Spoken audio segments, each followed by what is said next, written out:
अऊज़ु बिल्लाहि मिनश्शैतानिर्रजीम बिस्मिल्लाहिर्रहमानिर्रहीम सल्लल्लाहु अला नबिय्यिल उम्मी व आलिहि सल्लल्लाहु अलैहि वसल्लम।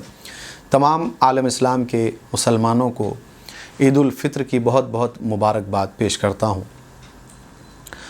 इस ज़िमन में बस कुछ बात है आपके साथ शेयर करने की, वो ये कि आपकी तवज्जो थोड़ी सी इस सिमत ले जाना है कि कल ईद का दिन है, तो हमें चाहिए कि ईद खुशी मनाएं और शरीयत के दायरे में रहकर मनाएं।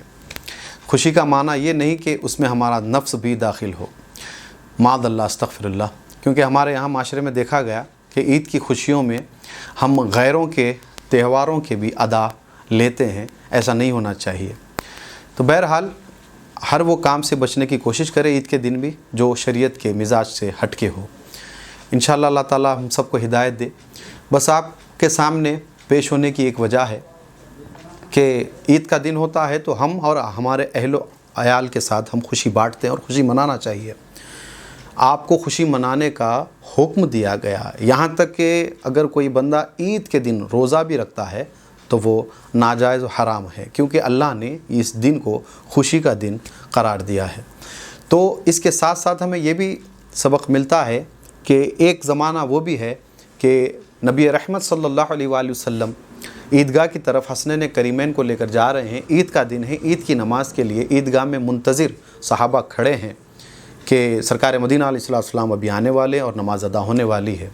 लेकिन रास्ते में ये रास्ते में हमें सबक मिलता है कि जैसे ही सरकार पाक अलैहिस्सलाम अपने प्यारे नवासों के साथ ईदगाह की तरफ बढ़ते हैं तो पास में एक दीवार की टेक लगाकर एक यतीम रो रहा है, सर पर मट्ठी डाल रहा है और बिलक बिलक के आहो बका कर रहा है।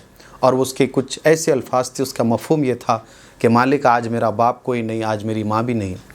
ये कहता हुआ रो रहा है, सर पर मिट्टी डाल रहा है।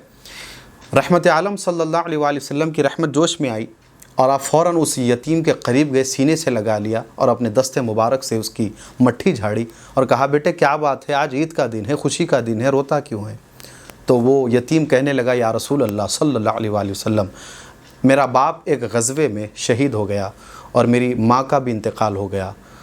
मेरी कोई बहन भी नहीं है, मेरा कोई रिश्ता नहीं है जो आज मुझे ईदगाह की तरफ ले जाए, जबकि सारे आलम में आज खुशी फैली हुई है सिवाय मेरे। तो चश्मान अक़दस में आंसू आ गए। हुज़ूर अपना इरादा मौक़ूफ़ करते हैं और उस यतीम को लेकर फिर से अपने काशाने की तरफ पलटते हैं और घर में दाखिल होकर कहते हैं, फ़ातिमा ये बच्चे को तैयार करो और नए लिबास से इसे सजाओ जैसे तुमने हसनैन करीमैन को सजाया है। और वैसे ही हुआ।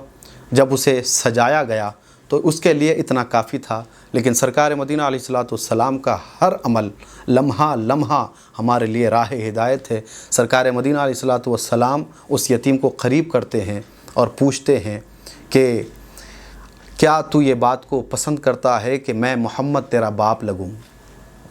क्या तू ये बात को पसंद करता है कि ये आयशा तेरी माँ लगे?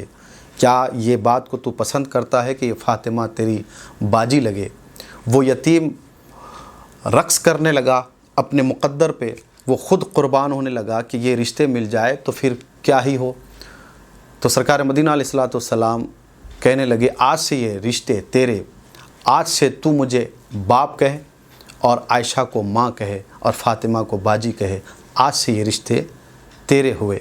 और हसनैन करीमैन के साथ एक अंगुश्त मुबारक वो यतीम भी पकड़ा हुआ है। अब ईदगाह की तरफ जा रहे हैं।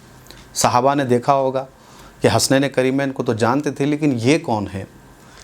और तब मालूम हुआ कि ये एक यतीम बच्चा रास्ते में सरकार मदीना अलैहिस्सलाम को मिल गया था। तो फिर मैं क़ुरबान जाऊँ उस दुर्र यतीम सल्लल्लाहु अलैहि वसल्लम जो ईद की खुशी में भी अपने गरीब और यतीम उम्मतियों को याद करते हैं, पैगाम दे रहे हैं कि खुशी सिर्फ़ वो नहीं कि तुम अपने घर के साथ, अपने अहलो अयाल के साथ ही मनाओ, बल्कि अहलो अयाल के साथ मालूम करो कि तुम्हारी बस्ती में कौन ऐसे यतीम हैं जो ईद के दिन भी पानी बेच रहे हैं और पूड़े में खिलिए डाल कर बेच रहे हैं। मालूम करो कि तुम्हारी बस्ती में कितनी ऐसी बेवाएँ हैं जिनके घर में एक नया जोड़ा भी नहीं आया, जबकि आप 3-3 जोड़े सिलाते हैं। मालूम करो कि आपके बस्ती के कोसे किनारे पर बाप एक मायूस बैठा हुआ है कि आज की عید بھی میرے بچوں کے لیے محروم ہو گئی کہ میرے پاس نیا لباس نہیں ہے کہ میں اپنے بچوں کو پہناؤں۔ ایسے کئی باپ ہیں، ماں ہیں جو اس غم میں مضطرب ہو کر پڑے ہوئے ہیں، اور ایسے کئی گھر ہے جو ہم دیکھتے نہیں ہیں لیکن ان پر ظلم کے جو پہاڑ اور مفلسی کے جو پہاڑ گرے ہوئے ہیں۔ ہمیں چاہیے، اور ثروت والے، دولت والے، حشمت والے اس سمت ذرا ذہن کریں۔ اگر ایک کروٹ آپ کی ادھر ہو سکتی ہے تو ان کا یہ ظلم ختم ہو سکتا ہے۔ ظلم سے مراد یہ نہ لیں ان کے اوپر ظلم مفلسی کا ہوا ہے۔ تو میں دعا کروں گا کہ ہم 2 مہینے کے لاک ڈاؤن میں اتنے پریشان ہیں، لیکن وہ گھروں کا عالم کیا ہوگا جو زندگی بھر لاک ڈاؤن میں پڑے ہوئے ہیں۔ اللہ تعالی ہمیں ہدایت دے اور ہمیں سیدھی راہ اور غریب امتیوں کا خیال کرنے والا بنائے۔